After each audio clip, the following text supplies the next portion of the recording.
Okay, everyone, we're going to go ahead and get started. I want to welcome you tonight. My name's Pastor Marcy Scott Weiss at Magnolia United Church of Christ. And tonight, our focus for our learning forum is on homelessness in Seattle. This is the first of two presentations that we're going to have this month. This one is going to be an overview. The second learning forum I'll talk at the end of this is going to be on some of the research regarding causes and potential solutions around homelessness. Dr. Greg Coburn will be here later in the month to talk about that. So a couple of logistics for the night. I will keep everybody muted during the meeting, but I encourage you to use your chat function if you have any urgent questions that come up or something you really want to know the answer of. Liz will deal with those as they come in, and I'll keep an eye on the chat and interrupt Liz and add those. Liz is going to talk for about 30 minutes, but she's going to make plenty of time available for question and answers and discussions later on as well. And I can't remember if I said this or not, but we are recording this session. We had several people who couldn't make it tonight, so this session is being recorded. So you all are aware of that. So let me introduce our keynote speaker tonight. We are so honored to welcome Liz Gerard, Director of Advancement at Compass Housing. Liz has served in leadership roles at Compass since 2015. She's responsible for Compass's fundraising, communications, marketing, and advocacy. Prior to that, she served as the Director of Human Resources for Compass at the organization. She holds a Master's of Arts in Counseling Psychology with a focus on trauma and healing from Northwest University. It is really an honor to have her here tonight. So I'm going to turn it over to her. Thank you, Liz, for being here. Thanks so much, Marcy. So nice to see all of you here. Thank you so much for taking your evening to learn more about this issue with us. I do also want to introduce Sam Townsend. Sam, if you could wave a little, he's our community engagement manager. You'll be hearing from him a little while later. If any of you ever had interface with Jenny Marquette, our prior community engagement manager, Sam is her predecessor. So I'll hear from him soon. So I'm going to go ahead and share my presentation. Make sure I do it right.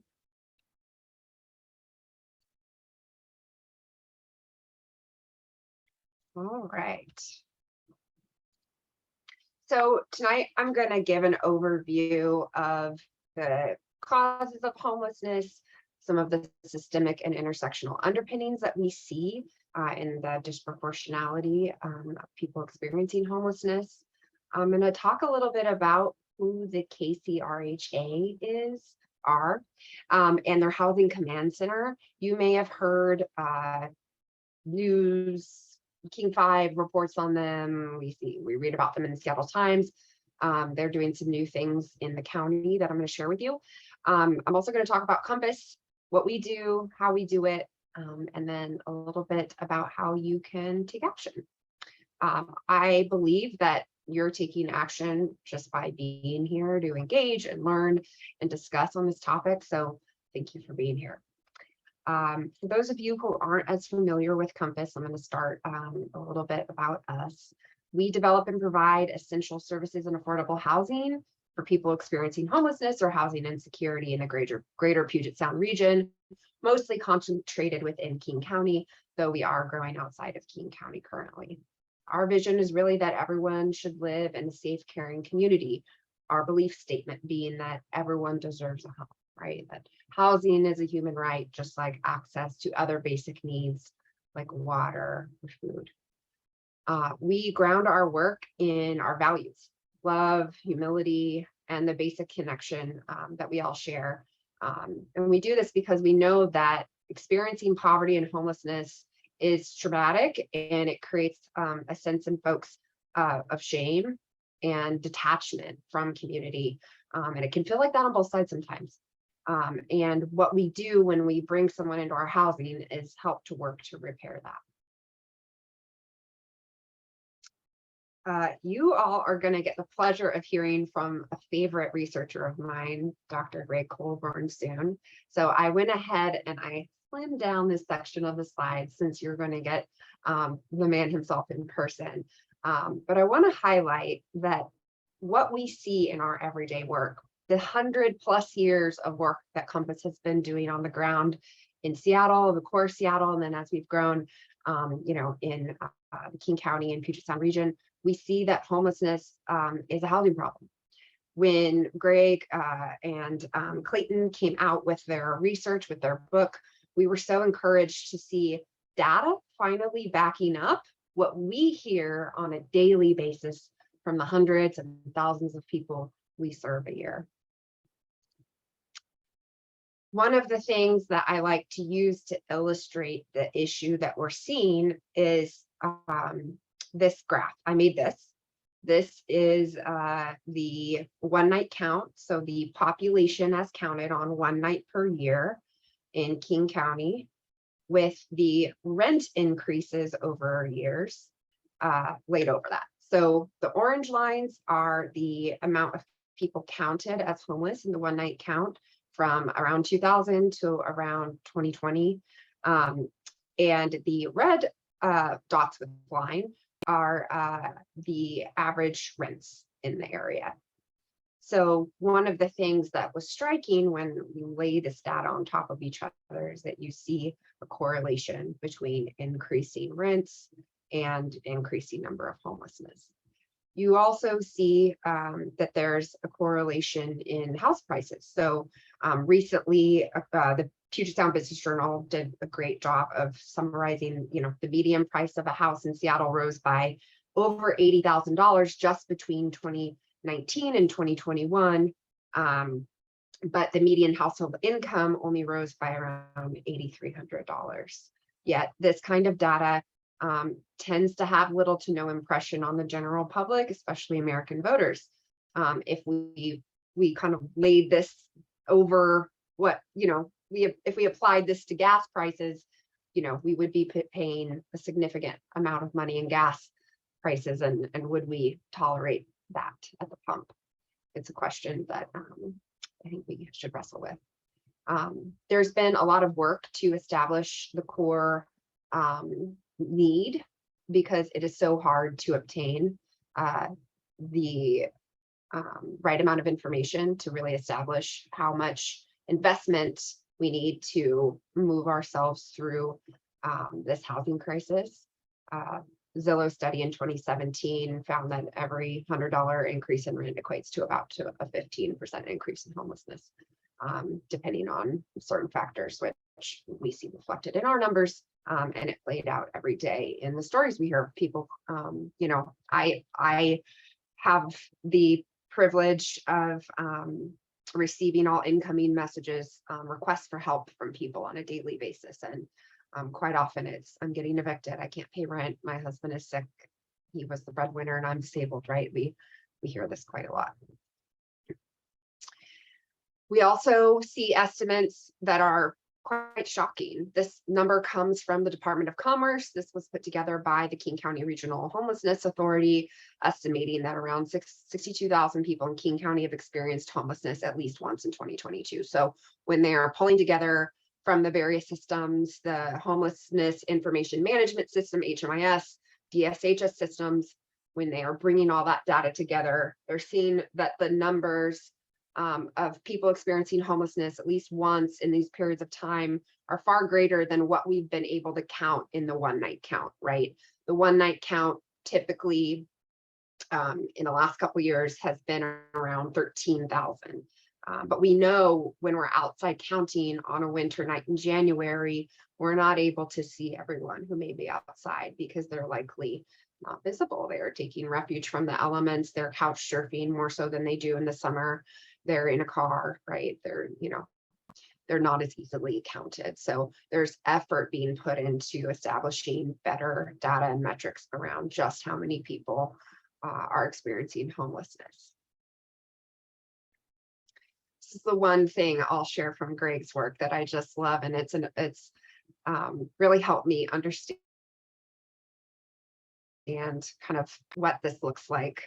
Everyone, I'm sure, have played musical chairs or maybe played musical chairs with loved ones, family members. And he says 10 friends decide to play a game of musical chairs and arrange 10 chairs in a circle.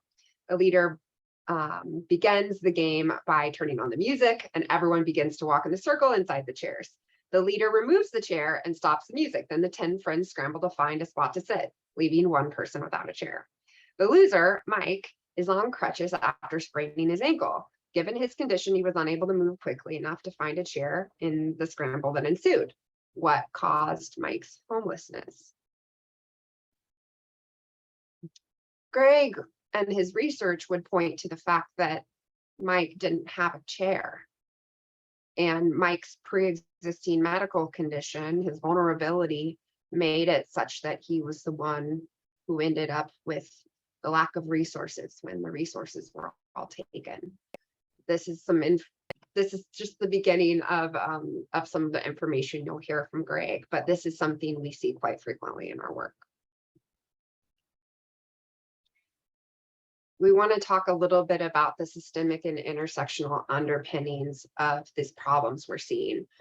I'm sure it sounds like y'all live in various areas in the King County community, and for some years now have been also struggling with experiencing homelessness in your daily life. I know that for me, it can be acknowledging the privilege I have of being housed. It is still a burden on my heart to see people outside without a home, especially given that it is in part my job and personal mission to help people find a home and achieve housing. It's a difficult position for our community to be in, and for even a congregation to wrestle with. And laid on top of that are the failings of some of the systems that we see that feed into rates of homelessness and the vulnerability that causes homelessness. Oftentimes we see a disproportionate amount of people experiencing homelessness struggling with access to behavioral and medical health care. You know, if you're a veteran, the VA can be a hard system to navigate, but you have wall-to-wall care, essentially.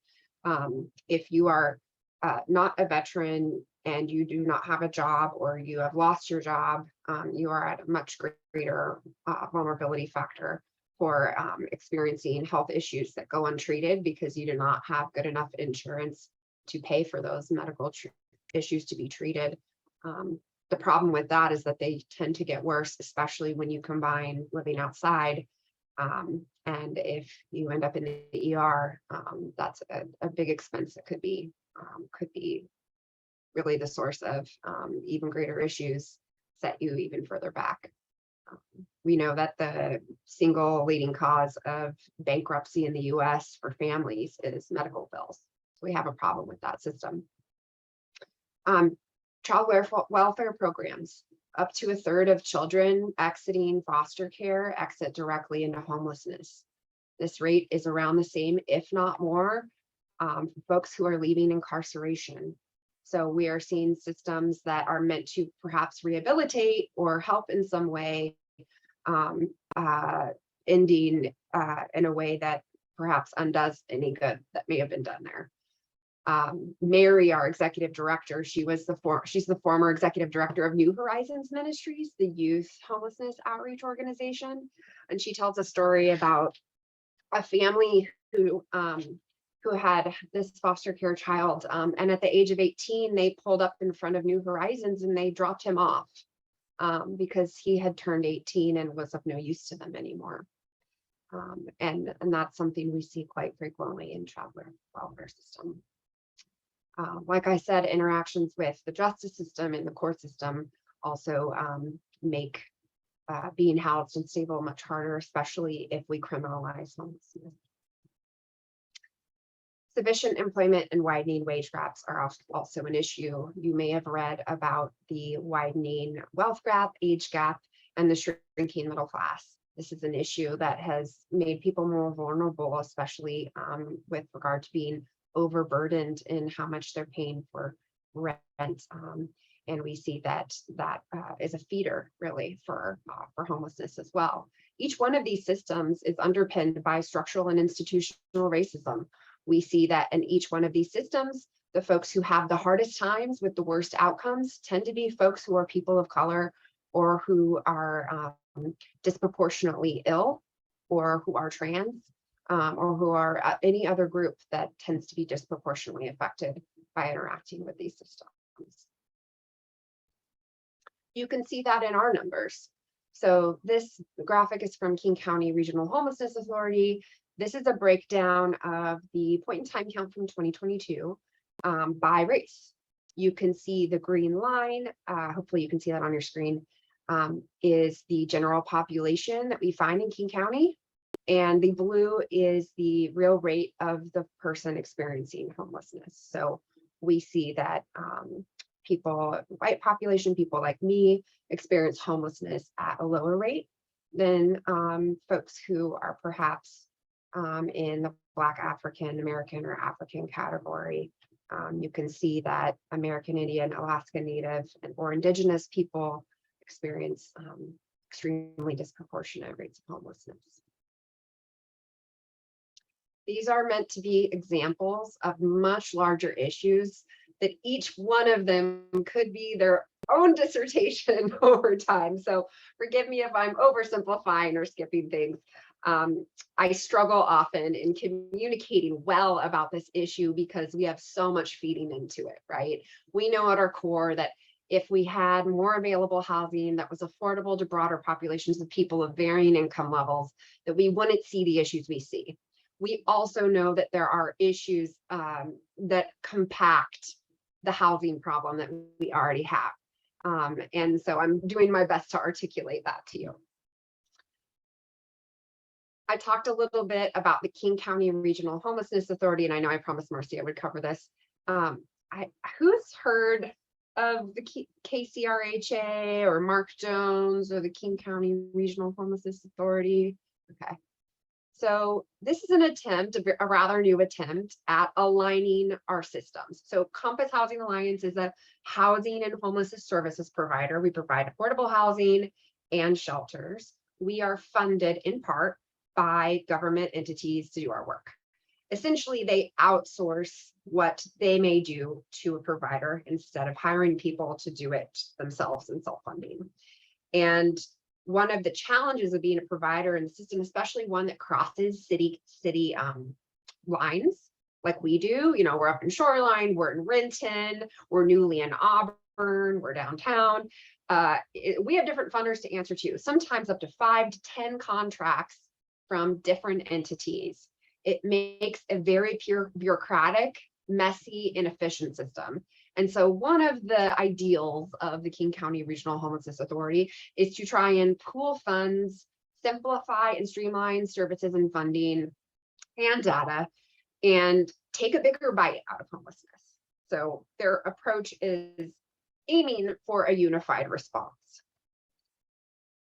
So far, King County and the city of Seattle are the two driving forces that have agreed to this unification. The hope is that more cities in the county will, over time at least, trust the KCRHA and start to participate as well. When we can pool our funding that we're giving out to all these little providers and all these little pieces, and we can zoom out, the hope is that we can be more efficient with the dollars that are being spent, right? And that's a very admirable goal to have. We are encouraged that Bothell, Kenmore, Lake Forest Park are slowly stepping their toe in the water of KCRHA. They're going to give a small portion of funding and see how it goes.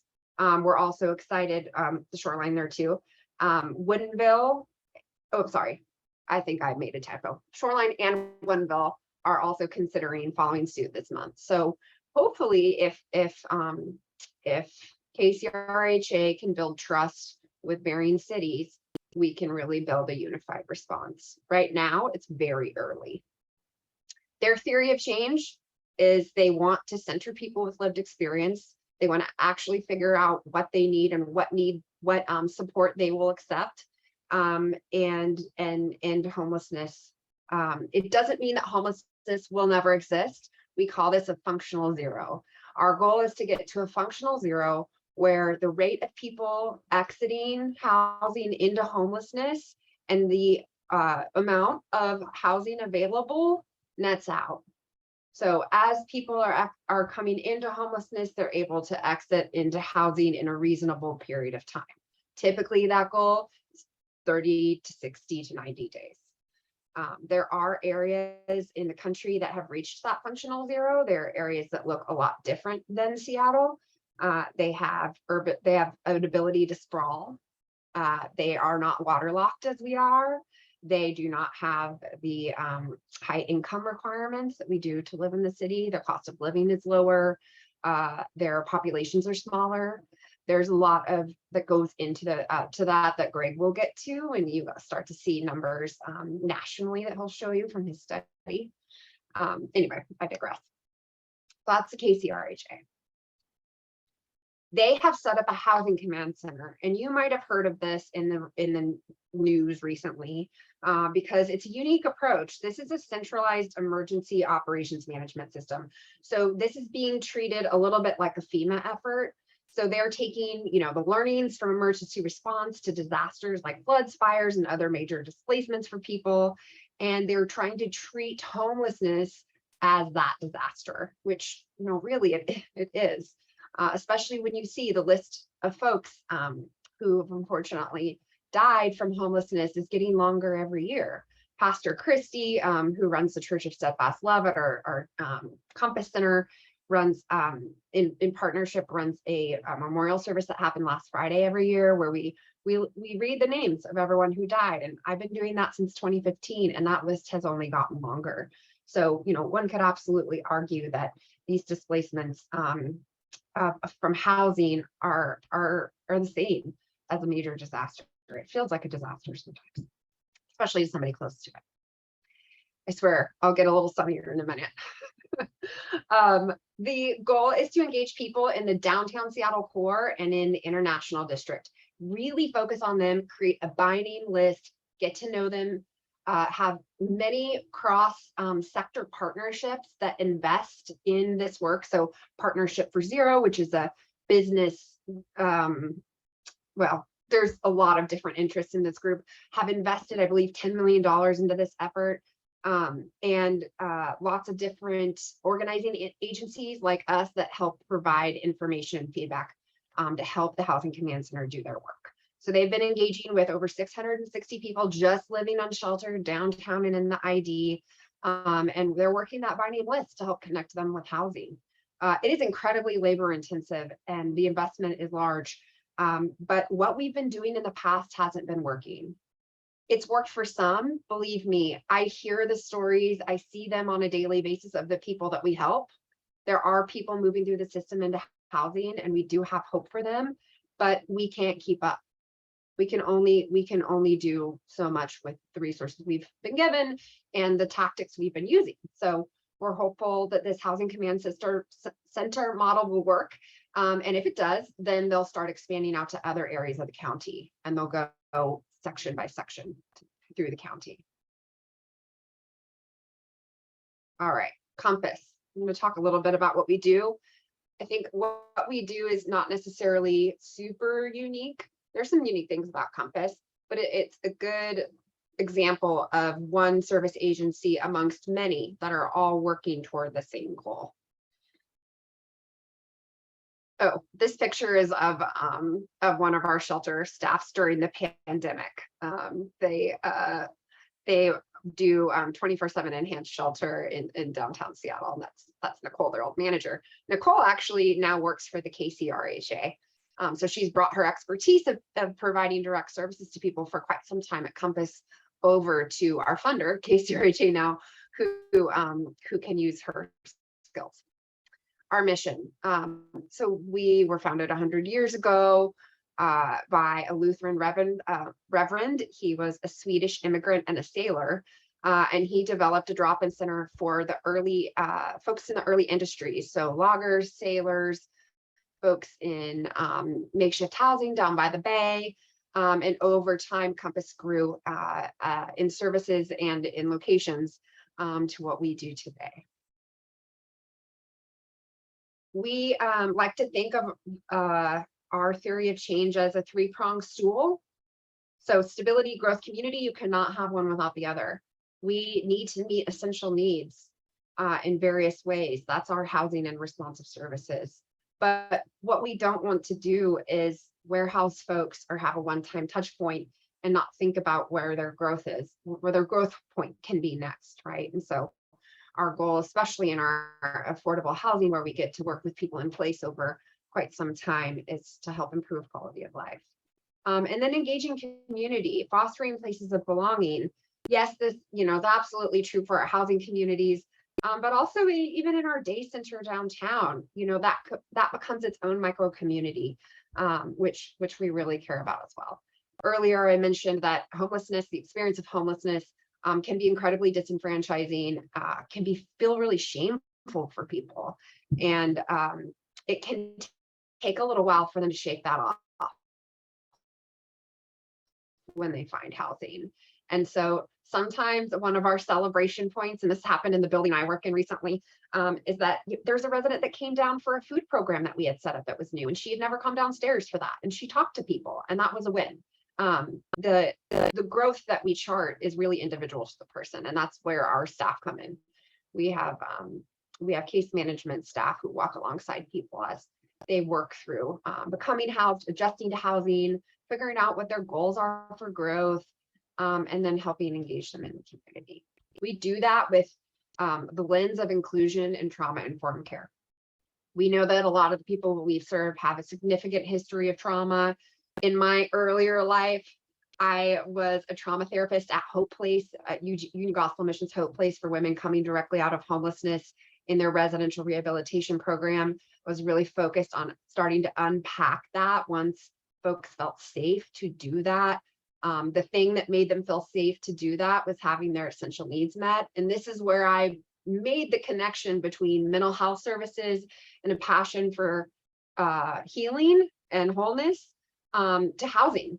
I sat in front of clients who'd been homeless for 40 years since they were kicked out at the age of 12, and had never unpacked the things they'd unpacked until they felt safe.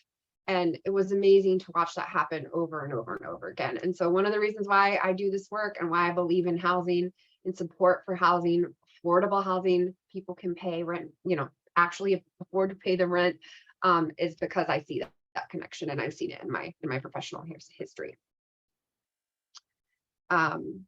Just an illustration, this is kind of where we might see stability, growth, community on Maslow's hierarchy of needs. If you've seen this before, we are doing our best to bring people through a growth pattern that is helpful for them. So you can think of Compass in two halves. Emergency programs, we have 24/7 enhanced shelter, and we have emergency services. So many of you may have heard of Compass Center downtown. We've had that address since 1941 when we purchased the building for $15,000. That's my favorite fact about that building. And we're still providing services: showers, laundry, a day center, mail for people who don't have an address, who need to get an ID so that they can work with a case manager, so that they can apply for their veterans benefits, so that they can achieve healthcare and housing. We love providing emergency programs, and they're part of the real roots of Compass's work in the community. Housing programs came a little bit later in our history, but we've been so honored to be able to become a home for folks, permanent home with supports in place. We've got programs tailored to veterans, and we've got some transitional housing as well. We're people-centered in our care, and that's how we're able to keep people housed and help them grow.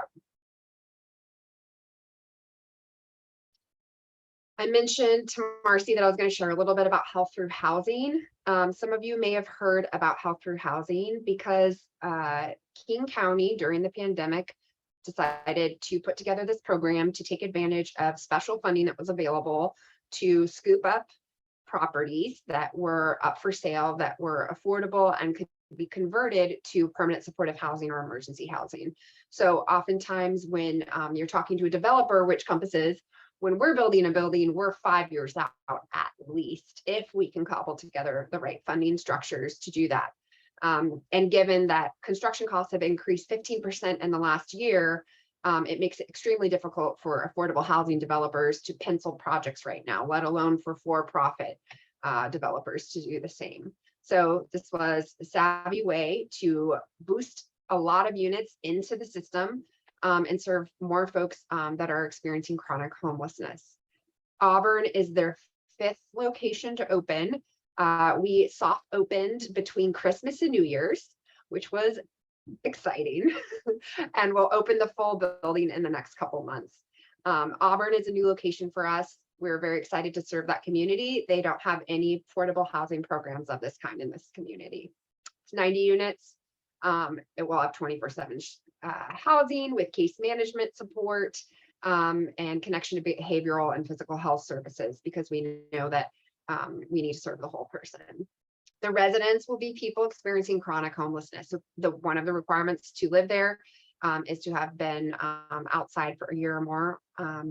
We will be prioritizing veterans and seniors in our applications. We know that seniors specifically, the rates of senior homelessness are skyrocketing.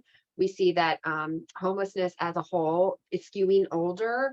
The average age of people experiencing homelessness in our shelters, I believe at this point, is 55, which is much older than a lot of people may think. We're seeing early onset dementia in a lot of our housing programs. So folks who may have lived a harder life with more health challenges may be more vulnerable to early onset dementia. We're in a position to have to identify that. We've been working with the University of Washington School of Nursing on some studies, some research, and we are excited to do more with them soon. We'll also be open to couples. Oftentimes, one of the things that makes it hard to bring people inside is that most shelters split people out by either male or female identified folks. And there's not a lot of places for couples. And so we're really excited to be able to offer these units to couples, a portion of the units to couples. This includes, say, a father-son that are of age and other types of partnerships. And about 65% of the folks served there will be from the local Auburn area. The other percentage, give or take, will be coming through the coordinated entry system. So they may be somebody who the Homeless Command Center picks up in their work. They may end up matching them with one of our units in Auburn, especially if they have any connection to Auburn or South King County themselves. All right, last little thing. Compass by the numbers. I find it's really hard to kind of tangibly understand Compass because we've got these two big things going on and multiple locations. So by the numbers, we have 20 locations, 222 shelter beds, 684 units of housing. That's around 1,100 to 1,200 individuals and families housed at any given time. Our housing retention rate is 94%. We tend to hover at 0% exits to homelessness, which we're always very happy about. That means the net difference there is folks who are moving on to market rate housing because they're at a more stable place in their lives where they can pay market rate rents. There are people who are perhaps moving to go be reunified with family elsewhere in the country. There are folks who, anybody who would move away for another reason. We do see that in our buildings, though, about 97.5% of the people that we're housing are coming from homelessness. So we're really targeting on that population. And then in our emergency services, the numbers are quite large because our hygiene center and our mail center work quite hard on a daily basis. They're in Pioneer Square. All right, almost done with my spiel. So a lot of people ask how they can help. I really think that this looks different for different people. For some people, they may go through a period of learning, chewing on the information, wrestling with the issues, what that brings up for them, maybe challenging preconceptions or beliefs, engaging on that. Other people want to jump in there immediately. So there's different ways that people can engage in this issue, challenging their own perceptions on homelessness, talking to their friends and neighbors, eye contact and hellos. The experience of homelessness can be really dehumanizing, and where you feel it's appropriate, acknowledging someone else's humanity is a wonderful thing to do. Whoops. Start conversations and learn stories. A lot of folks just want to tell their story. Keeping essential needs on hand, like water bottles, granola bars, hygiene products, hand warmers. It doesn't have to be money if you are not comfortable with that. Keeping information on hand, like Compass's website, where the Compass Center is, or 211 is a helpful number to call if someone is experiencing homelessness and they don't know what to do. It's an easy number to remember. And then advocating for policy change. I'll say that, Washington State Legislature opened session yesterday. We're about to go through about 100 days of really intense policy work. A lot of it is focused on housing and homelessness. The governor has made that very clear in his various speeches regarding the work that they're about to do. There are various explainers and resources I have for you that I can drop in the chat if you're interested in engaging at all, or even understanding about what our legislative priorities are for homelessness and housing in this session and how you can advocate. So once I'm done with this, we'll drop some of those links in the chat. And vote. People don't sometimes vote as much in a non-presidential year, but I guarantee you the city politics, being on the other end, the receiving end, the provider end of city politics, this definitely matters. These local elections very much matter. All right, opportunities. Sam, I'm going to hand it over to you so you can talk about some specific opportunities to get engaged with Compass specifically. Yeah, awesome. Thank you so much, everybody. My name is Sam. I'm the community engagement manager for Compass. So part of my job entails in-kind donations and the volunteer experience. So I get the fun task of kind of bridging the gap between the programs as well as the community.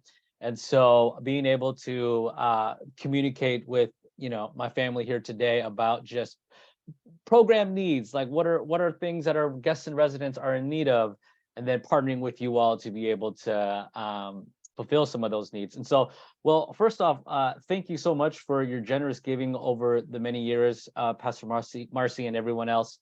It's made a huge difference. And so being able to continue that moving forward is so much fun.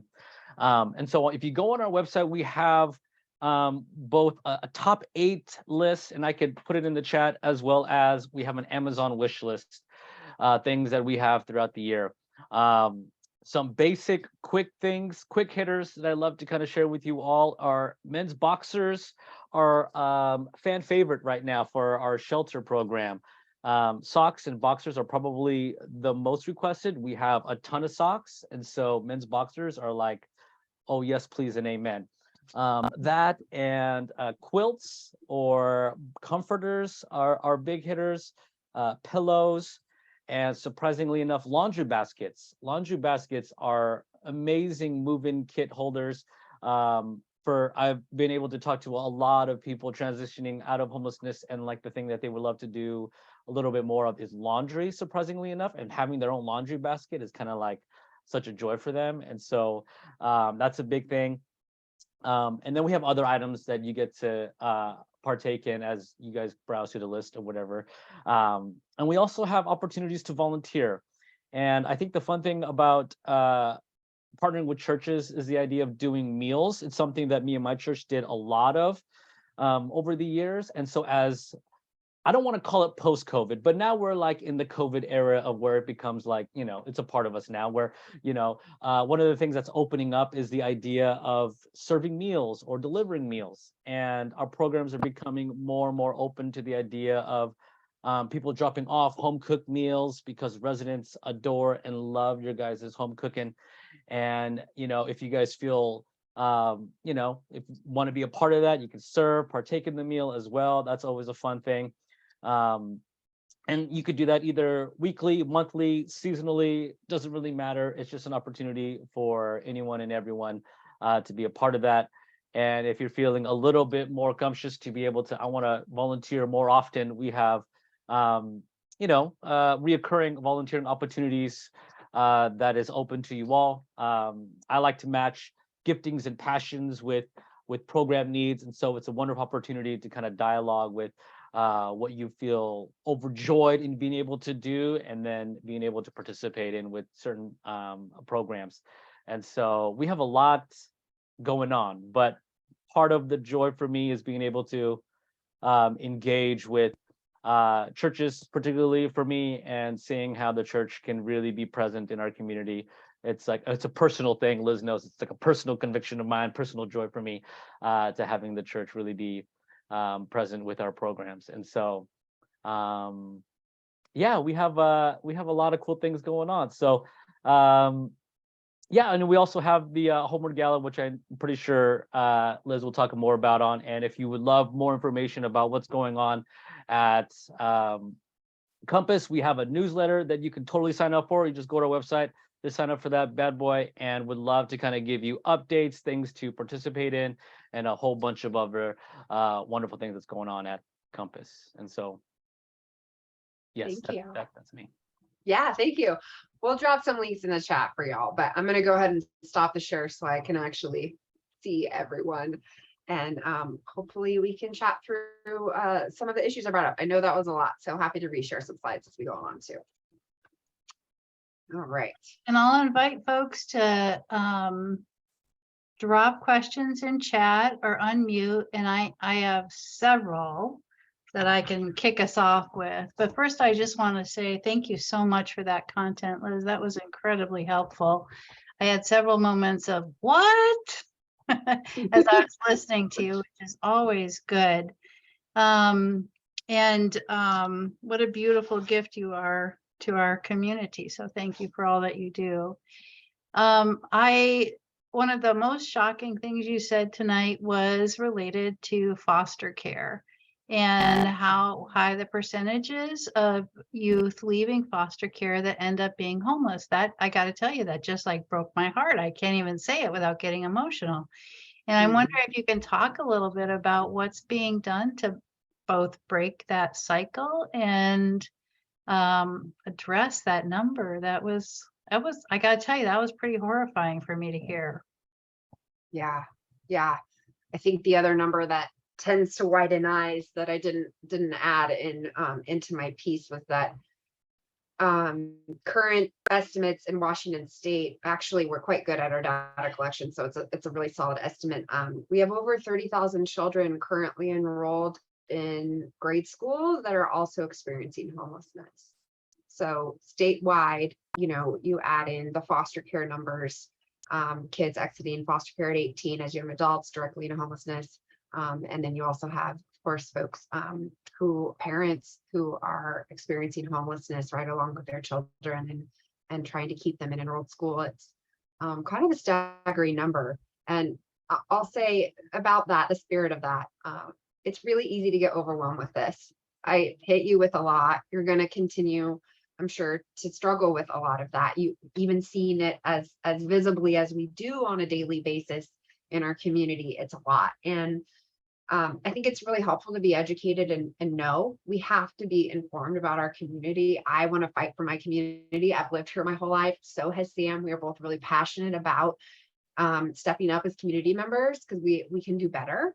But it can be overwhelming and discouraging. And you can maybe feel like, what can I really do, right? And I get there a lot in my work. And I think the important thing for me that I come back to is the one matters. And Sam and I have the privilege of seeing the one on a regular basis because of our exposure to people being helped right now by Compass, right? And other providers. But I know it's harder for you to see. And so one of the focuses I have as a communicator, as a storyteller, what we try and do in our newsletter and in our appeal letters and in our gala videos is translate that out, because it's really discouraging. And when I get discouraged and overwhelmed, I just try and hone in to the next one person. Right? So back to your question, foster care system. I have to tell you, I'm not super educated on what DSHS and the state are doing right now to avoid those numbers.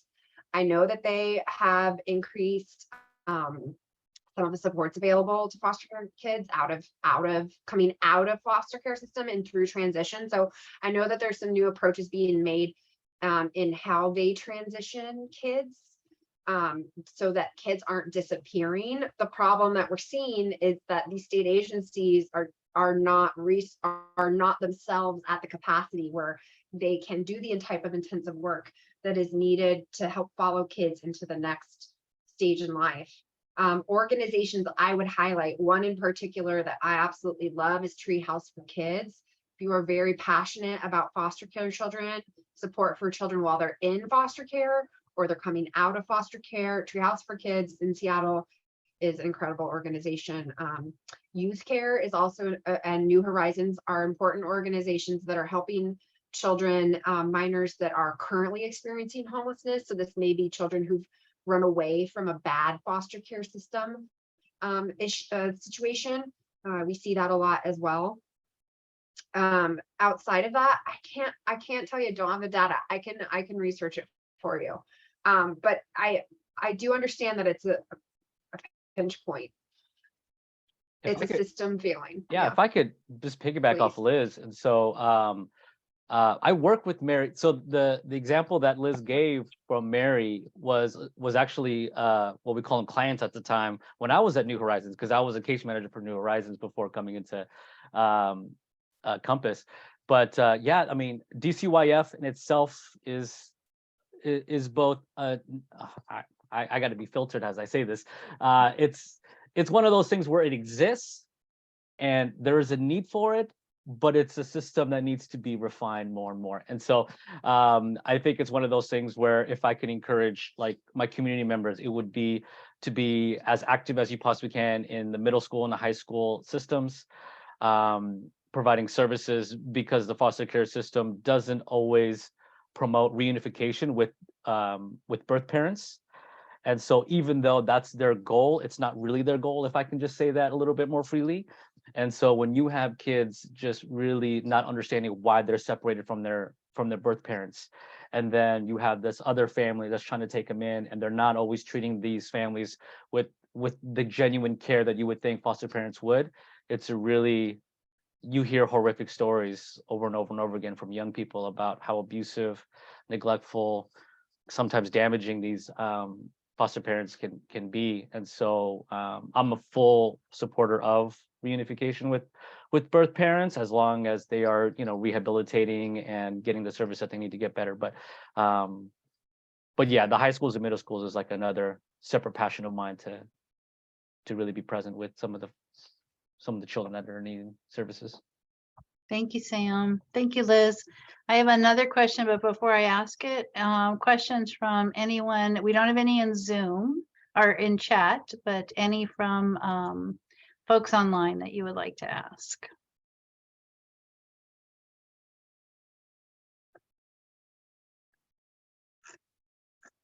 Okay, I'm going to go ahead and ask my question, and then if you have something, just put it into chat. One of the ways that, if you're in Seattle, you interact with homeless people is folks living in their RVs or in homeless encampments or in tents on the street. And then it seems like what will happen is they'll disappear. So which I am assuming the city is coming in and removing those encampments or those places where RVs have clustered. So do you know what the process is and how that happens? And are people supported in that process? What actually happens? Yeah. So we have not, as a city, we do not have a functional encampment outreach and sweep program. We have a sweep program, but we're seeing up to 20 sweeps a week without advanced sweep outreach. So you'll see highly publicized encampment sweeps on TV.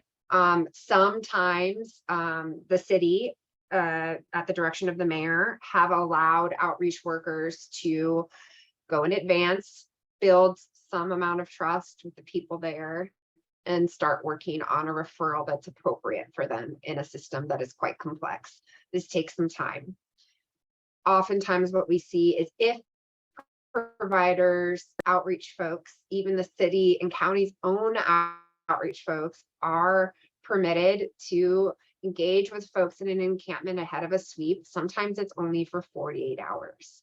One of the things that indicates a lack of understanding on the city and the mayor's part in triggering these is that it takes a little longer than that. And so rather than doing perhaps what the Housing Command Center work is doing, is getting really focused on one area, building a by name list, figuring out what the needs are, matching with those needs, and making an appropriate referral. What we're seeing typically is a traditional sweep where neighbors and are loud enough, where there's enough issues, right? Typically it's a whack-a-mole type game. And that can be really destabilizing. Sometimes an encampment sweep is absolutely warranted. Compass is not anti-sweep. What we are anti is a sweep without outreach, a sweep without resourcing, a sweep for sweep's sake. That gets us, that takes us 2 steps back, because typically when a sweep happens, well, one, it's, can be a traumatizing experience for the person, experiencing it, especially if they have a mental health issue that makes it a bigger challenge for them to handle mentally and emotionally. And also, they've accumulated maybe some belongings, maybe a warm tent that they didn't have before. And those things tend to be thrown away, not always, but there's usually more than they can move or carry. And some may see it as junk, and I appreciate that that can be an issue, but there's a lot that's not. And that can set people back. Also, it creates more distrust in the system. The system is trying to work to fix its own, the issue that other systems are creating, right? And by undermining trust, we are telling people that it's not safe to accept our help. And it can take a serious amount of time. I mean, we were operating cold weather shelter during the cold snap, during the freeze. And we had one fellow, Shervin, our program manager who runs it, was telling me that, he had come in 5 nights in a row, but just to the cold weather shelter. And when we had offered him a bed, a permanent shelter bed, one of our shelter beds, he declined it originally. And after a week of coming in, Shervin came back to him and had built some relationship with him and said, "Hey, you've been here 5 nights. Are you sure you're not ready for a bed? Are you sure you're not ready to trust me?" And he entered the program, right? It can take that time. And so we have a long way to go on sweeps. It's not pretty what we see on a daily basis. And what you may see in the media is a portion of what we're seeing. Now, I will say our Otto's Place shelter in Pioneer Square, which is over 100 beds, we receive direct referrals from encampment sweeps. So the people who will accept a referral, who will take the chance to trust us, who are ready, they are coming to us, and we are there for them. And so, we have to try.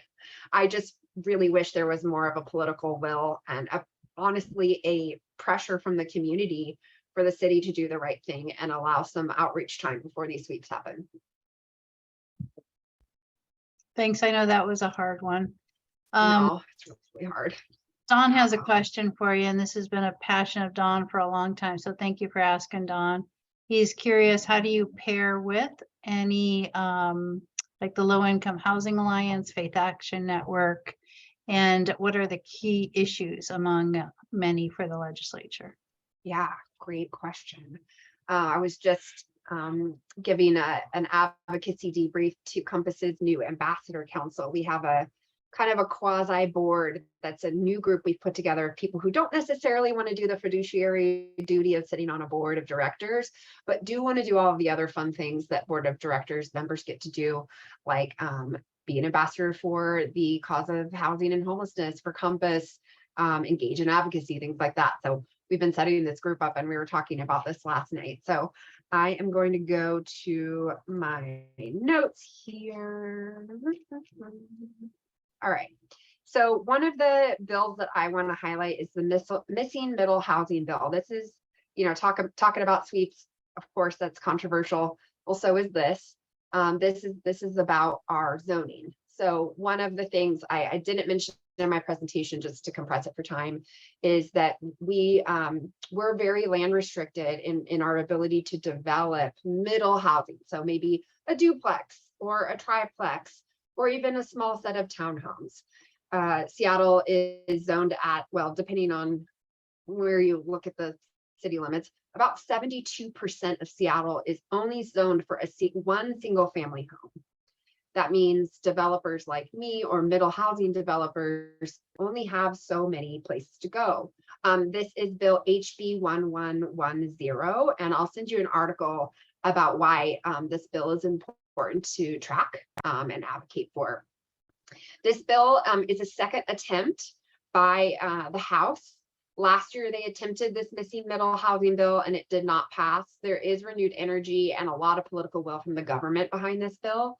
This bill would require that cities that are of a population of 6,000 people or more, or cities of any size that are like, they say within a contiguous urban growth area. So proximate cities that may together represent more than 6,000 people, they would be required to allow middle housing, so duplexes, triplexes, fourplexes, up to sixplexes, but no more, within a half mile of frequent transit. So that's major bus lines of certain kinds and light rail.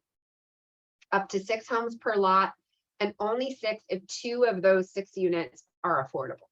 If not that, then 4 market rate units. I know it's a little, and I'll send you the article. We're excited about this because this could open up quite a lot of opportunity for people to provide more middle income housing. Now, this is not housing, of course, that would be fit for people experiencing chronic homelessness, but I talked a lot about chronic homelessness, right? It's a visible homelessness that a lot of people are quite agitated and disturbed by, but there's a whole missing middle of people that don't qualify for Compass's housing, but also can't pay market rent. And that's putting pressure on all the systems and creating displacement in our community and income inequality in our community. And so we're excited about the missing middle housing bill. We'll be advocating for it along with Washington Low Income Housing Alliance, which is the organizing advocacy entity that Compass rolls up to, along with many other providers. We will be attending their virtual advocacy days. They're not doing them in person this year, but you yourself could Zoom in to a meeting with someone from the Senate or the House, specifically focused on the topic of HB 1110, and you could interact with them. That is what Washington Low Income Housing Alliance is putting together in early February. I'll also include some information on that. Sorry, hitting you all with a lot of links, but we're very excited about that. There are a lot of legislative priorities that cover housing and homelessness. The full list is long. I can also include a link on that if you're interested in really getting nerdy with me about it. One of the bills we'll also probably be pushing pretty hard on is for the Department of Commerce to raise their human service worker provider pay by 6%. You may have heard in the media that how human service organizations are at a critical low right now in staffing, and it's not getting better. That's true. We're really, really struggling to provide the high level of services that we require for the pay that we require. A lot of the people that we are funded to pay can qualify for our housing. That's not right. The work we do is highly skilled and it should be seen as such. So we're looking forward to advocating for those bills. I just noticed it's 8 o'clock. So I'm going to step back. Marcy, would you like me to send you the many links in an email? Okay. Yes, if you will send me that. Yeah. If you're on our mailing list, I'll put it in Thursday's MailChimp.